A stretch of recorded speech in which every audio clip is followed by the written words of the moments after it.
Olá, este é o Love the Problem, o podcast oficial da K21. E agora também Nowhere.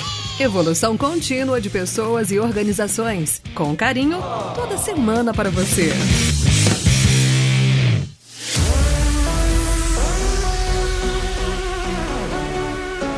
Salve, salve! Chegando aqui uma voz talvez desconhecida para quem é mais recente no Love the Problem, mas muito conhecida para quem é velho de guerra. É isso, para quem é saudosista, né? Nossa, lembra dos primeiros, né? Cá estou eu, Lula, pra ser host desse episódio. E esse episódio, ele quem tá ouvindo já leu qual que é o título dele, mas ele é um episódio que ele veio como sugestão do dono. Como é que é o negócio? Do Love the Problem. E vocês falam, quem é o dono do Love the Problem? É o dono da Nowhere? Não! É o dono da K21 Educação? Não, o dono do Love the Problem é o Léo da Aerolitos, que é quem edita desde o primeiro episódio, quem edita todos os episódios, eu vi todos muitas vezes, porque tem que ficar indo e voltando. Então, Léo, um beijo pra você que sugeriu esse episódio aqui.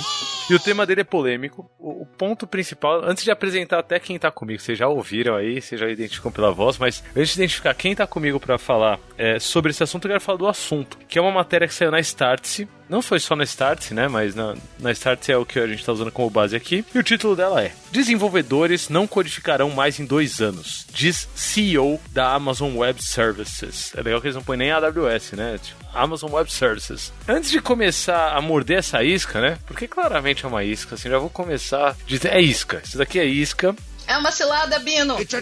É uma cilada, Bino, mas vamos ver se dá, pelo menos, se rende alguma coisa. Eu trouxe aqui pra conversar sobre isso ela que vocês já conhecem há muito tempo e que é genial e é uma honra estar gravando aqui com ela mais uma vez, Andressa Chiara. Oi, Chu. Oi, galera. Eu já cansei, não vou me apresentar, não. Tipo, se você quiser a versão... Tem até um Love the People meu, então tipo, se você quiser saber mais sobre mim, vai lá assistir o Love the People, que, pô... Love the People. Maravilha. É isso. É isso, é isso. E pra acompanhar Andressa Chiara aqui nessa discussão, eu trouxe alguém que já gravou também Love the Problem, vários Love the Problem, não são poucos não, mas agora em uma posição diferente. Por quê? Porque além de founder da Lambda 3, que recentemente foi vendida e tudo mais, mas continua nos nossos corações, agora ele é mestrando em inteligência artificial. Salve VH, Vitor Hugo Germano aqui com a gente. Salve VH. Oi, gente, obrigado pelo convite. Eu desisti de trabalhar no escritório e resolvi apanhar de professores numa sala de aula. Então estamos por aqui para tentar falar um pouco aí sobre IA. É outro tipo de masoquismo. É outro tipo. Mas tem que falar a parte chique também, VH, não é tipo, tô fazendo um mestradinho aí. Conta mais, vai aquela influpeite e vai. Eu fui aprovado no mestrado pela Universidade de San Diego, na Califórnia. É um mestrado aplicado em inteligência artificial, remoto na maior parte, e pretendo passar um tempo lá e tal, mas por enquanto ele tá... Eu tô nesse processo, tô no primeiro mês, fechando o primeiro mês. Inclusive acabei de publicar um post falando sobre esse primeiro mês, um pouco de choque de cultura de como é trabalhar na USD como mestrando. Então tem sido interessante. Olha só que chique demais, né? Califórnia, né? Isso, Califórnia, nos Estados Unidos. A última vez que eu estive na Califórnia foi dirigindo um Rolls Royce acompanhado de Andressa Chiara. Bons tempos, hein? 2019, eu acho. 2019, a gente foi fazer um trampo lá. Trampo bem dado. Dava um episódio, inclusive, do Love the Problem, esse trampo aí, mas vamos... Super dava. Vamos falar do que a gente veio falar hoje. Vamos focar nele. Vamos lá, a isca é o seguinte, gente. A isca da chamada aqui do post é que desenvolvedores não codificarão mais em 2 anos. E aí, se você começa a ler, né, a matéria, ela já começa num tom de fofoca muito legal, assim, é tipo, fofocalizando bonito, porque o que ele fala é, o CEO da AWS, né, ele disse numa reunião interna da empresa, então é um negócio, tipo, vazado, assim, ó, ele falou numa reunião X, tal, que programadores podem não existir mais, né, essa gravação, ela vazou, e o Business Insider publicou ela, é quase um, como chamou... Inception, não é Inception, Intercept. É quase Intercept Brasil da tecnologia aí, pegando os áudios vazados. Eu não quero discutir sobre vazado, não vazado, fofoca e não fofoca. Eu quero discutir o core da coisa, né? O assunto principal, que é real isso? Você acha que quem coda deve se preocupar, deve começar a comprar umas miçangas e ver uma profissão alternativa. Viver da própria arte, né? Viver da própria arte.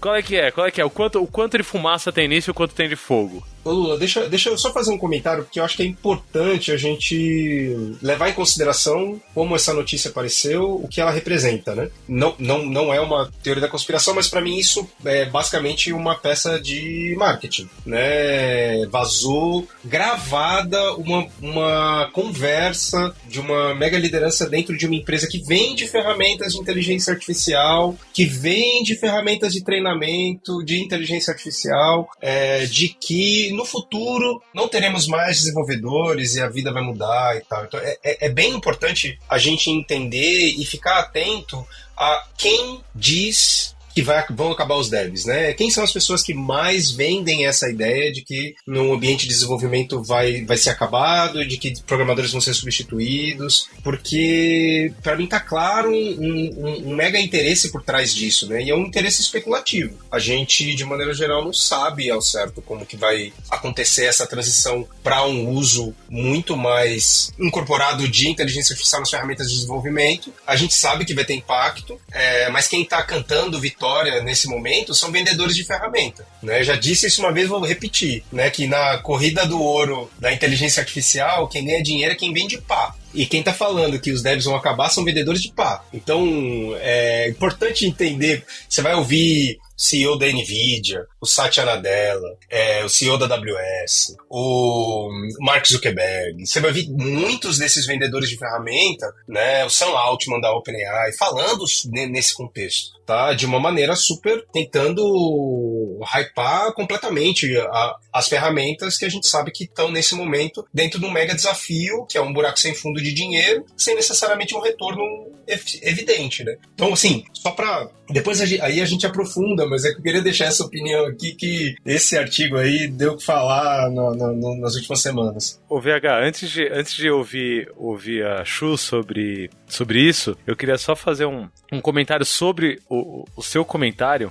porque na semana passada eu estava dando aula pela Software Zen de facilitação. E aí um dos assuntos que eu abordei de facilitação foi pensamento sistêmico, mesmo porque o meu episódio favorito do Love the Problem ainda continua sendo episódio 11, que é com o Alisson Vale, sobre pensamento sistêmico. E eu tô trazendo isso aqui porque a sua primeira ação foi exatamente esse passo para trás para enxergar o sistema como um todo, né? Então, olhar a notícia localmente, o áudio localmente, né? O que ele disse localmente, tudo muito numa perspectiva dentro da floresta, né? Você só olhando o tronco das árvores ali, pode te levar a ter conclusões muito diferentes de se você subir com o drone e olhar a floresta inteira e ver o que é árvore, o que não é, né? O que tá desmatado, o que não tá. Então, eu queria ressaltar o seu uso quase que automático do pensamento sistêmico aqui ao conseguir entender esse contexto de inteligência artificial. Muito bom, muito bom. E fica a recomendação do episódio 11 do Love the Problem, pensamento sistêmico aqui. E a segunda temporada do Segue o Flow. Quem não conhece o podcast Segue o Flow, segunda temporada, patrocinada pela Nauer, né? Na época ainda, K21. Que é sobre o livro Pensando em Sistemas da Donella Meadows. Mas dito isso, eu queria talvez descer um pouquinho o nível de voo aqui. Então, já olhamos a floresta, né? Descendo um pouquinho mais perto dessas árvores aí, Chu. O que você acha sobre esse lance de desenvolvedores começarem a vender sua arte na praia?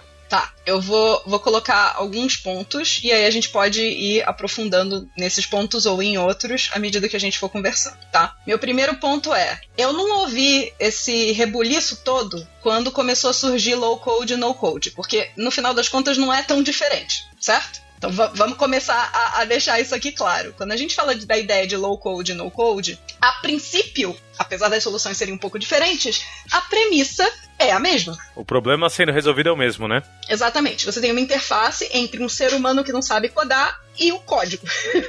Então, se você vai fazer isso via low code, no code, ou se você vai fazer isso através de uma AI, tanto faz. Então, e eu não vi esse rebuliço, todo mundo surtando, se jogando da janela quando a galera começou a falar de no code. Então, pra mim, isso tem muito hype. Então essa é a primeira coisa. Agora eu vou falar um pouquinho do porquê que eu acho que isso está acontecendo conectando com o que o VH falou, e depois eu vou falar porquê que eu acho que é mais complicado do que simplesmente dizer a AI vai substituir os devs. Primeiro, conectando com a visão sistêmica, dev é um bicho caro. Para uma pessoa de negócio, dev é um bicho caro. Então, qualquer movimento econômico que bote medo nessas pessoas e que faça uma pressão para baixar salário é positivo para o business, ok? Então, e a gente sabe que, né, nem todas as frentes do capitalismo são né, agradáveis, fofas, lindas, humanizadas e etc. Então, assim, existem forças que a gente não controla que têm interesse em especular, monetizar e etc.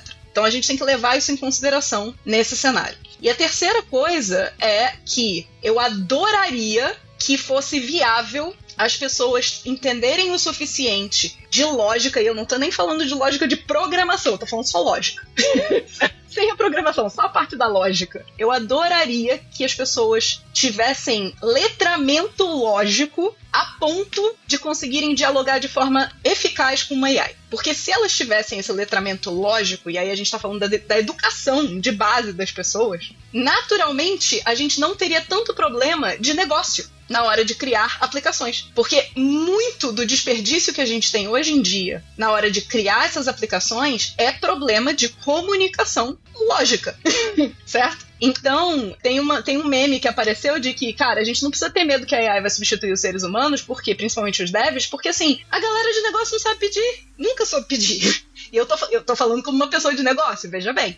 Então, eu acho que são esses os 3 pontos que eu queria colocar na mesa, assim, pra gente poder conversar. Eu vou começar pelo primeiro, então, Chu, porque eu não tenho uma experiência prática com low code, né, que é o primeiro ponto que você colocou, que é esse problema de a gente precisa de gente codando, esse é um problema que custa caro e tal, vamos substituir por máquinas, pessoas que codam, né? Esse problema sendo resolvido por low code, eu ouvi a primeira vez sobre alguma plataforma de low code de fato, e não sobre o conceito, em um treinamento que eu tava dando sobre testes automatizados, integração contínua e entrega contínua, né? Inclusive pela K21 Educação, na época, 2017, acho, alguma coisa assim. Lembro até que eu tava em Brasília. E aí uma galera me falou, porque aqui a gente tá usando low code e no code. Eu falei, como assim, né? Tipo, que plataforma vocês usam? O que vocês usam? Eles falaram, a gente usa uma que chama OutSystems. Eu não conhecia nada, né? Nunca tinha ouvido o nome. Eles falaram, OutSystems, uma empresa portuguesa, papapá e tudo mais. E aí eu olhei ressabiado. No ano seguinte, eu fui pra Portugal dar aula também, a mesma aula. E uma galera, de novo, falou de OutSystems dentro de um banco, lá em Portugal. E eu fiquei ressabiado. O que me deixou mais ressabiado? As pessoas que estavam falando sobre OutSystems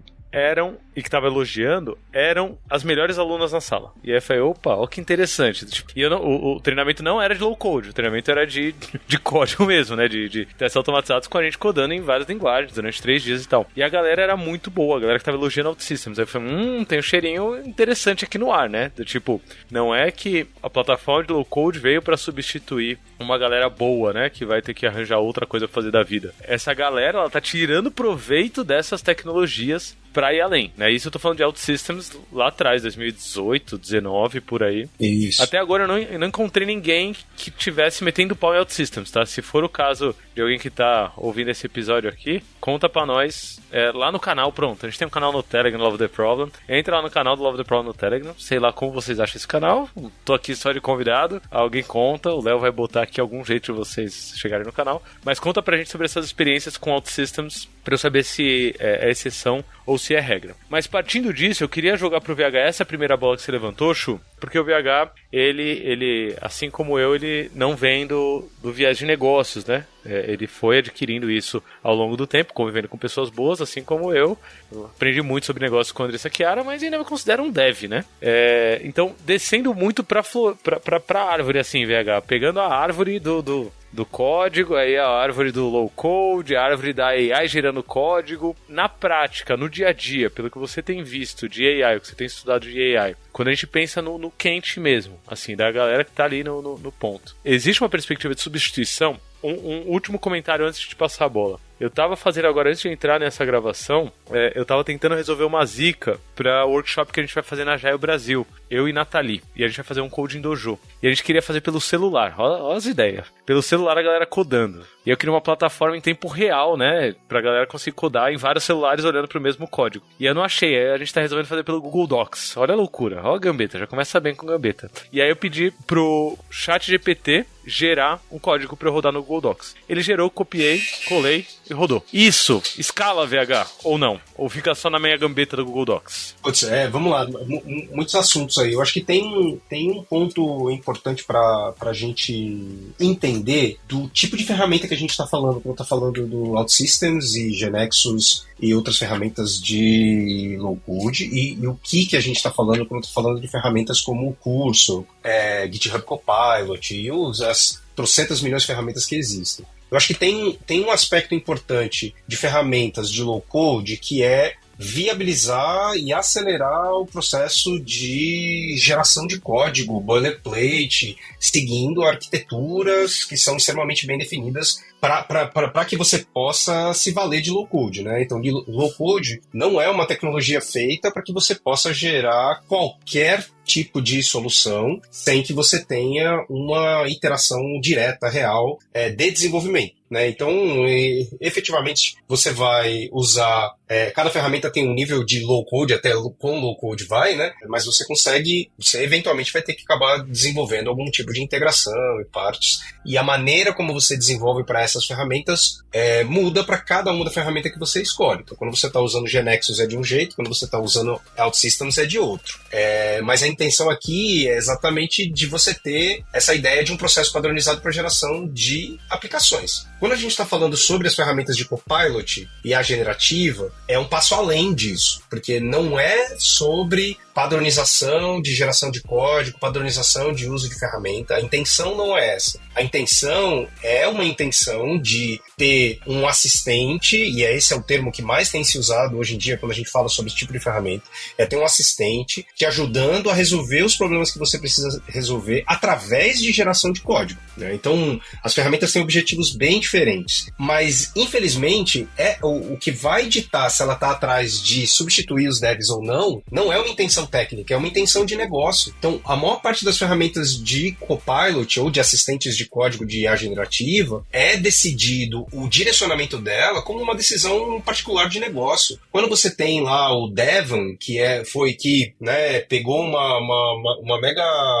propaganda, né, sendo uma mega ferramenta interessante de geração de código para ser o seu par no time de desenvolvimento de software, a intenção está muito clara. A intenção é, se eu tenho um time de 3 pessoas, eu boto o Devon e eu vou ter 4. Quando você olha para a intenção do GitHub Copilot, ela não é essa, né? Ela é uma intenção de maximizar a capacidade dos desenvolvedores, de resolver problemas e de melhorar código e de throughput mesmo. Throughput de código. Não é throughput de solução, não é throughput de estratégia, não é throughput de feature. É throughput de código. Então a ferramenta, ela efetivamente está sendo usada para isso. Então a própria Microsoft, quando ela olha para as ferramentas de inteligência artificial dela, o posicionamento delas é sobre maximizar a capacidade humana através de ferramentas de inteligência artificial, que eu, pessoalmente, acredito que é o melhor caminho de você usar esse tipo de ferramenta.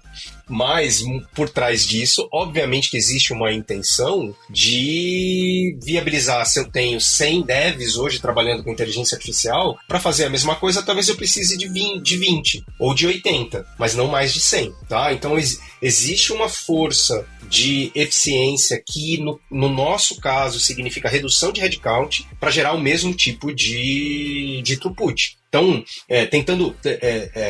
tô falando os termos monte em inglês para a gente poder entender melhor. Quando você ouve a maior parte dos discursos sobre desenvolvimento de software com inteligência artificial, é importante prestar atenção em qual que é a mensagem. GeneXus e o OutSystems nunca foi sobre substituição de devs, mas sempre foi sobre eu elevar o grau, aumentar o nível do tipo de comunicação que eu executo com os sistemas para garantir com que não necessariamente somente pessoas técnicas pudessem desenvolver sistemas. Ferramentas de IA generativa e assistente de código não são para fazer isso, tá? Ou melhor, não são vendidas para fazer isso. Elas têm um outro caminho. Mas vamos lá que a Chiara quer contribuir aqui. Não, eu ia só acrescentar em cima do que você está falando, que é o seguinte, gente, eu não sei se vocês perceberam isso na vida de vocês, mas a demanda, ela é infinita. Ela nunca acaba. Atire a primeira pedra o dev que olhou pro lado e falou: não tem nada no backlog, tipo, por várias semanas. Isso é impossível. Tipo, a gente produz muita demanda. É desesperador.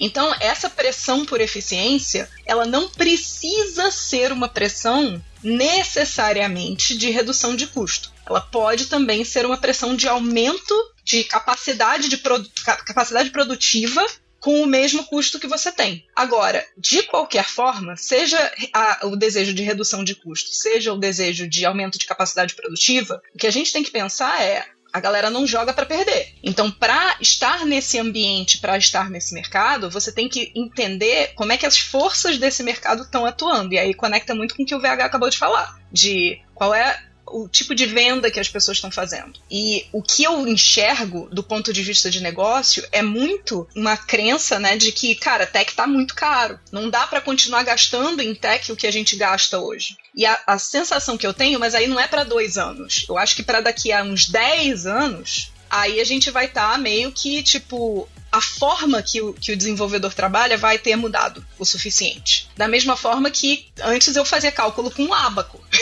certo? Hoje eu, por exemplo, nasci sem saber fazer conta, vou morrer sem saber fazer conta. E se eu não tiver uma calculadora, sinto muito. A conta não vai acontecer sozinha, né? Então é mais ou menos essa lógica. Não é porque a gente deixou de usar o ábaco que as pessoas deixaram de ter função. As ferramentas mudam. E o que a gente considera uma produtividade aceitável muda também. Eu acho que é esse que é o ponto. Não é que você não faz conta, você faz conta com calculadora. Exatamente. Mas tem um aspecto interessante aí nisso, que é quando eu comecei a minha vida de desenvolvedor, né, seja programando em Pascal, seja escrevendo em HTML e JavaScript puro, a maneira como eu trabalhava lá, né, no final dos anos 90, início dos anos 2000, e que eu trabalho hoje programando é completamente diferente. Não vou falar do COBOL aqui, tá? Só deixando claro que ela mandou uma mensagem aqui para eu não falar do COBOL, que eu não sou tão velho assim ainda. É que o meu pai era desenvolvedor COBOL, entendeu? Isso tá aí sacanagem, então. Eu tive COBOL na faculdade, tá? Deixando claro, eu tive COBOL na faculdade, eu mandava bem nessa matéria, quase fui desenvolvedor COBOL, assim, gostava mesmo da coisa. E em 2017, quando a gente estava atendendo o Banco do Brasil, a gente estava dando uma série de treinamentos, a gente fez bastante treinamento de testes automatizados em COBOL, com mock e tudo mais, tá? Então, não falem mal do COBOL aqui neste episódio. Mas o ponto que eu quero trazer é: a gente, como desenvolvedor, pessoas desenvolvedores de software, a maneira como a gente engaja com o código mudou. E eu arrisco a dizer, cara, que hoje, isso não só no Brasil, isso de maneira geral, no trabalho de desenvolvimento de software, a maior parte do nosso trabalho é configuração de plataforma. Então, a maior parte do trabalho que a gente executa é integração de ferramenta, é configuração de plataforma e, eventualmente, uma parte de desenvolvimento real, de escrita de algoritmo, de efetivamente preocupação com performance. Então, a gente construiu uma série de mecanismos para ampliar as abstrações de desenvolvimento de software para que a gente fosse mais produtivo em representar problemas, em resolver problemas, em integrar ferramentas. Então, a maneira como a gente desenvolve software hoje é completamente diferente do passado e ela vai ser completamente diferente no futuro. Porque tem uma parte que ferramentas de Code Assistant são interessantes, principalmente quando você está no início de um trabalho de ideação e prototipação de código. Pode ser que no futuro essas ferramentas elas sejam extremamente úteis para que a gente possa fazer o bootstrap de alguma solução. Hoje não é o caso. Hoje, e aí está cheio de evidência sendo colocada sobre de que maneira que o uso de mais médio prazo de ferramentas de Code Assistant amplia a complexidade da base de código e torna a manutenção de código mais difícil. Então, de maneira geral, a gente está hoje, se você usa para tudo, né, Copilot e as outras ferramentas, de maneira geral, você está ampliando a complexidade do teu código, que vai fazer com que lá na frente eu precise contratar mais dev para dar manutenção naquele código porcaria que foi gerado por IA, beleza? Então, mas as ferramentas vão melhorar, né? As ferramentas vão com certeza melhorar. Meu sonho de princesa é usar AI para migrar de tecnologia.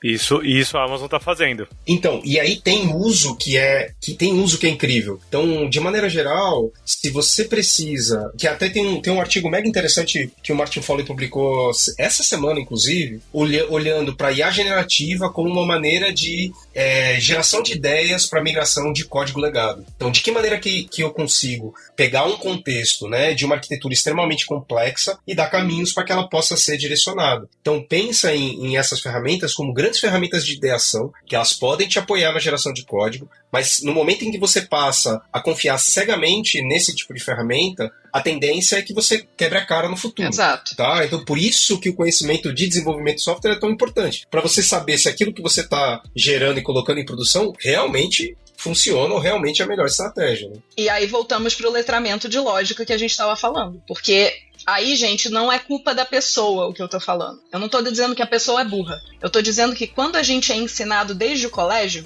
a gente não é ensinado a trabalhar a nossa capacidade de resolução de problemas complexos. A gente é ensinado, aí quem quiser vai ver o Dinossauro Apavorado, vai ouvir o Dinossauro Apavorado, que é um dos episódios do Love the Problem, onde eu e o Lula falamos sobre isso. Mas a gente é ensinado, o modelo de educação que a gente tem, ele foi desenhado para criar operários de fábrica, capazes de seguir um manual, ler um manual e seguir ordens. E toda a ideia de resolução de problemas complexos, ela é meio que tirada, extirpada da gente ao longo dessa jornada de aprendizagem. Então, o que a gente precisa fazer, principalmente com a galera jovem que está saindo do colégio, indo para a faculdade, etc., é tentar desconstruir de volta, né? Retornar essas pessoas para um racional onde elas têm curiosidade, onde elas olham e falam, mas como é que isso funciona? E por que é assim? Que é o que elas ouviram durante, 15 anos que não era para elas se comportarem dessa forma. Então, assim, o que eu acho que é o único ponto que eu acho que, de fato, o que o cara falou, ele tem mérito ali, ele tem razão ali, cada vez mais a gente vai prosperar dentro desse letramento lógico. Então, a gente precisa garantir que os trabalhadores eles estão se desenvolvendo dentro desse letramento lógico para que eles consigam se adaptar a esses pontos que o VH está trazendo. Porque se eu não sou uma pessoa que aprende constantemente, como é que eu vou lidar com o fato de que daqui a 10 anos a forma de desenvolver vai ser completamente diferente da atual? É esse que é o ponto. Tem um termo que surgiu aqui na discussão que eu acho que sintetiza bem o ponto-chave dessa discussão, que é assistente de código, né? Acho que foi o VH que falou, né? Então, o que a gente está lidando nessas inteligências artificiais são assistentes de código. Por que eu acho que é bem significativo? Porque, primeiro você pega assistente, né? Assistente não é a pessoa, qualquer pessoa. E aí vamos falar só de seres humanos, tá? Tirar a inteligência artificial da jogada. Se você pega qualquer pessoa e pega a pessoa que é assistente, tá claro ali aonde que tá o poder de decisão, né? Mesmo que o poder de decisão seja da pessoa assistente, quem decidir isso, né? Quem decidiu levar essa decisão para assistente foi a pessoa que não é assistente, né? Então, eu acho que isso essa perspectiva de assistente de código já enfraquece muito essa primeira declaração. Mas tem a segunda parte que é de código, né? E aí eu acho que entra uma reflexão para cada pessoa que desenvolve software, que é, o seu trampo é entregar código? Porque se o seu trampo for entregar código, né? Se é isso, se é cobrado ou cobrada por entregar código... Marty Kagan fala isso lindamente. Assistente vai entregar mais rápido, muito mais eficientemente.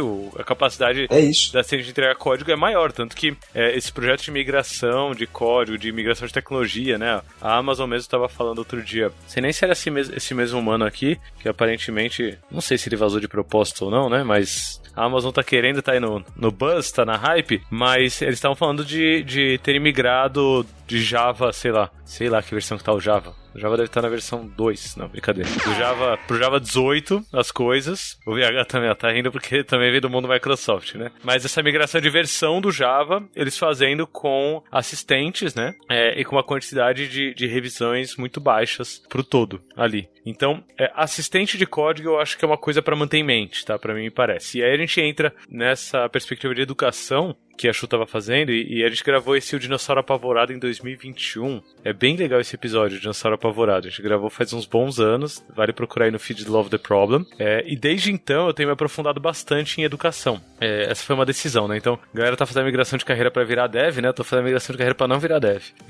Não, brincadeira, nunca abandono meu lado dev, meu lado tech, eu gosto. Hoje eu trabalho com isso ativamente também, mas sempre procurando a intersecção com educação, né? E eu era diretor pedagógico da 42 São Paulo, passei os últimos 2 anos, né, antes de abrir minha própria empresa, fazendo isso, né, vivendo a escola no dia a dia. E a principal capacidade da galera não é o código que eles entregam. E é muito interessante isso, Chuver, na prática, né, dentro de uma escola de engenharia de software, porque a galera se entretém com código e eles gostam, tipo, cada projeto, e a 42 é por projeto, né? Pedagogia é por projeto. Cada projeto é muito importante pra pessoa. Aquela gambetazinha que ela botou ali naquela parte tem um espacinho no coração dela, né? Mas se ela se afastar 3 passinhos pra trás, ela vai ver que o código que ela entregou é só um código. E aí eu tenho uma história pra contar antes de ouvir o VH, que é... Eu comecei a trabalhar com a 42 São Paulo, dando consultoria enquanto eu ainda estava na K21, né? Então a K21 atendendo a 42 São Paulo. Pra gente fazer um programa que se chama 42 Labs. E o Labs é basicamente um programa em que grandes organizações querem apoiar a 42 São Paulo, que é uma ONG, né? E querem contratar gente boa. E durante 6 meses a gente desenvolve software real, usando um time de pessoas que estudam na 42 São Paulo, junto com uma galera de produtos, uma galera que mentora do lado do parceiro. E sai software, né? E é muito legal. Eu fui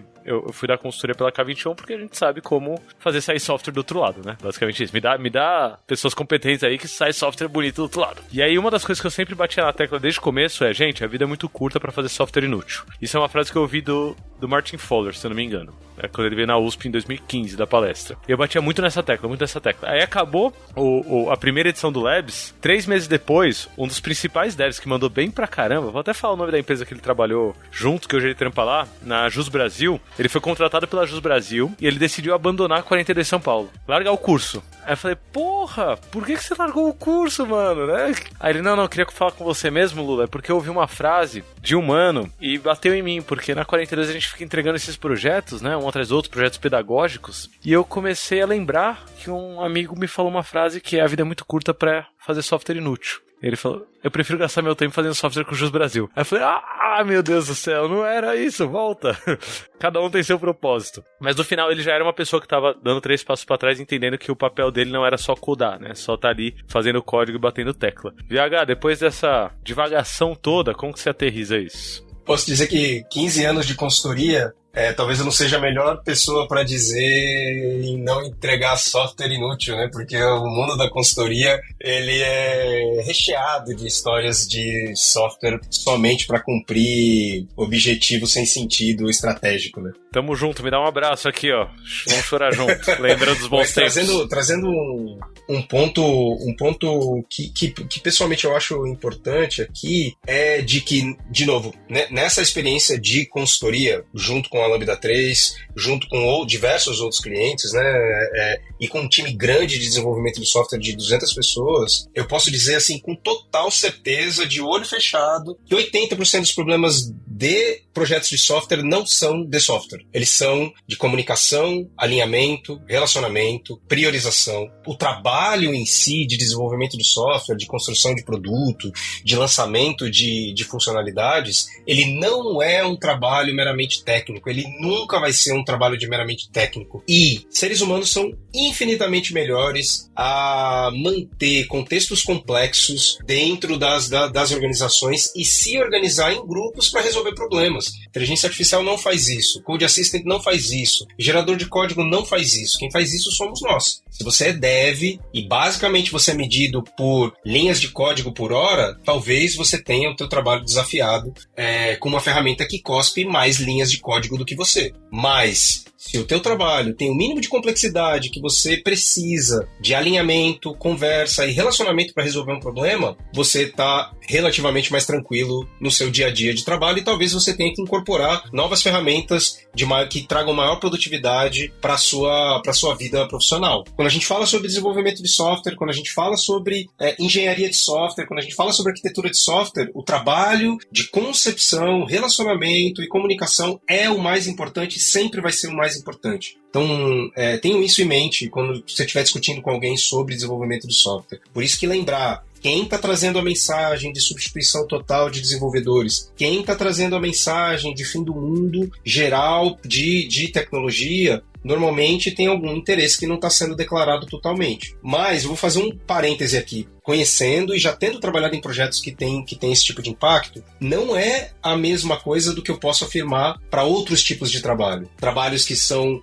meramente scriptados, em que existe um script que eu preciso reproduzir, trabalhos que são extremamente repetitivos, e trabalhos que demandam somente conhecimento discreto, digamos assim. Que tem uma base de conhecimento aqui e eu preciso, lendo essa base de conhecimento, indicar qual é o melhor caminho para executar. Esses trabalhos vão sim ser muito mais impactados por inteligência artificial do que desenvolvimento de software. Então aí a gente está falando do trabalho de advocacia, a gente está falando do trabalho de fazer diagnóstico médico, a gente está falando do trabalho de caçar documentos e encontrar inter-relação entre documentos. Esses trabalhos vão ser muito mais impactados do que tecnologia, tá? Eu vou colocar uma carta na mesa e vou, joguei e saí correndo, tá, pessoal?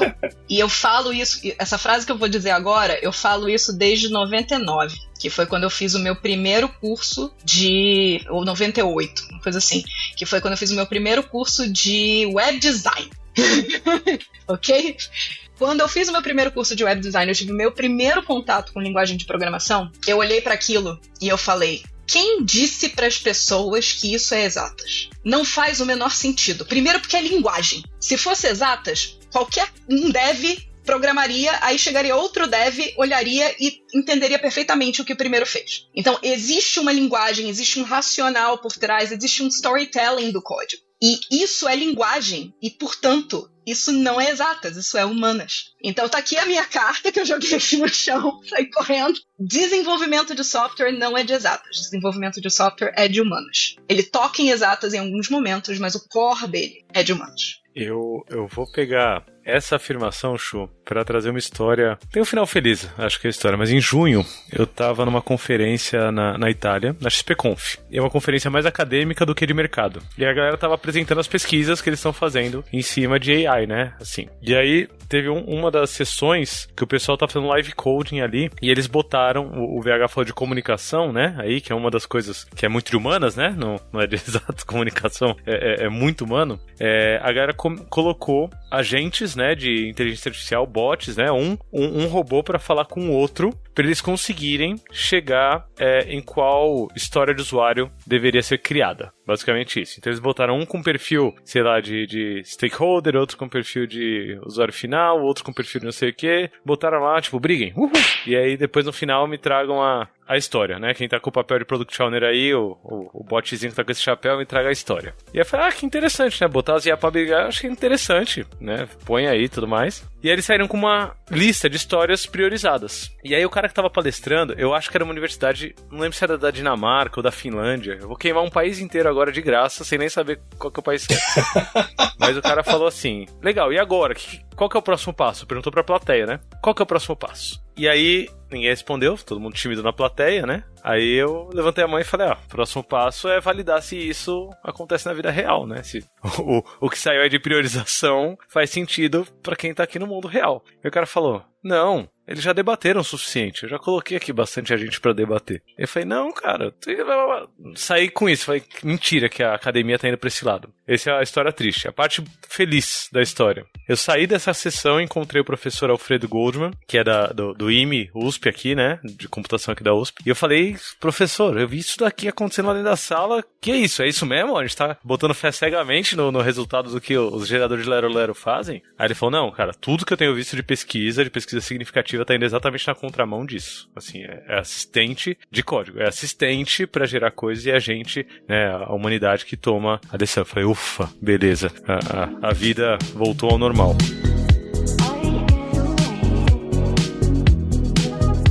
Mas eu queria finalizar esse episódio trazendo aqui o que tá nas letrinhas pequenas da reportagem, né? O que não tá ali no título, que é o final. Porque tá assim, ó. O penúltimo parágrafo é: depois do vazamento da gravação, o CEO da AWS disse que aquilo não era uma previsão sobre o fim dos programadores, mas um alerta para que esses profissionais possam ir além do que fazem hoje. Ou seja, no final eles concordam com a gente, até o próprio cara que fez a declaração concorda com a gente, mas eu queria fazer uma leitura alternativa sobre tudo isso aqui. Olha que interessante, ó. Pegando isso mesmo, esse parágrafo. Depois do vazamento da gravação, disse que aquilo não era uma previsão sobre o fim dos programadores, mas um alerta para que esses profissionais possam ir além. E no título tá, desenvolvedores não codificarão mais em 2 anos. Eu acho que no final, poeticamente, essa reportagem tá certa porque tá tudo no masculino, né? Então, eu espero que desenvolvedores não sejam tão necessários para dar espaço para desenvolvedoras, que vão ser cada vez mais necessários, e ao mesmo tempo, eu espero que os programadores atendam esse alerta, Boa. Né, para ir além do que fazem hoje e chegar mais próximo das capacidades que programadoras têm nesse mundão. Então no final a reportagem tá certa, é só levar o gênero em conta aí na hora de analisar. Fica aqui essa poesia final. Chu, VH, obrigado por esse bate-papo.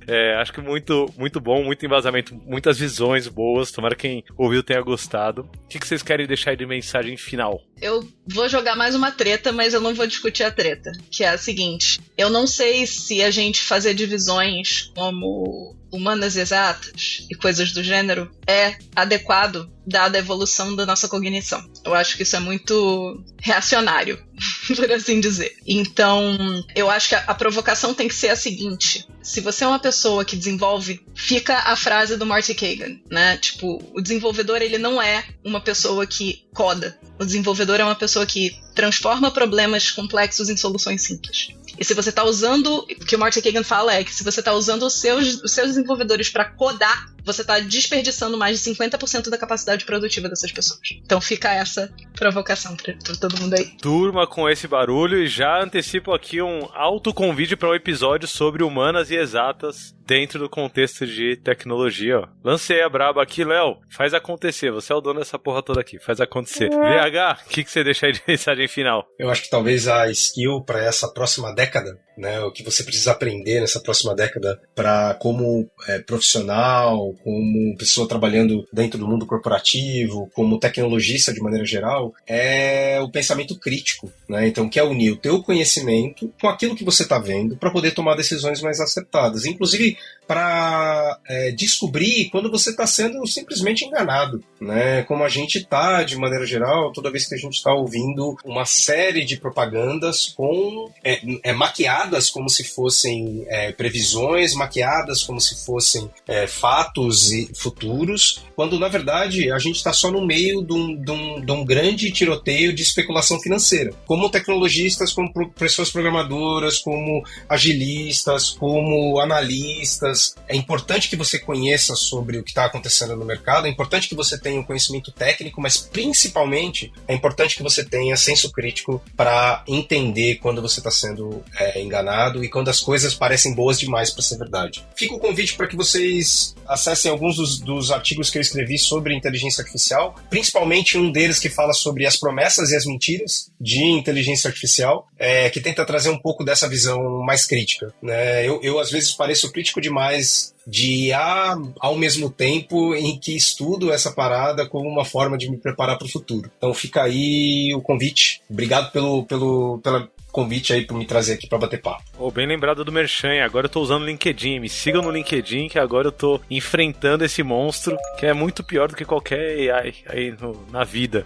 Para fechar, eu queria deixar uma história muito curta, VH, que eu perguntei pro próprio ChatGPT se esse lance de inteligência artificial tá mais na hype ou se a galera tá usando de verdade. Ele falou, não, é hype, porque tá começando agora o movimento no mercado, então é mais hype do que prático. O próprio ChatGPT fazendo essa análise. Fica a dica aí. Gente, um beijo, até o próximo Love the Problem.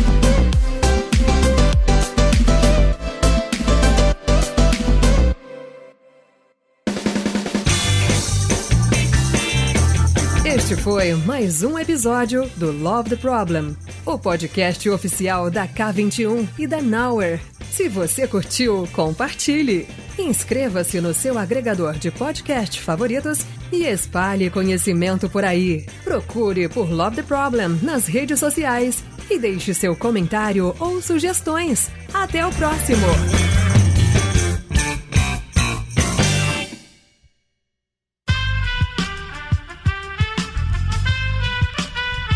Esse podcast foi editado por Aerolitos Edição Inteligente.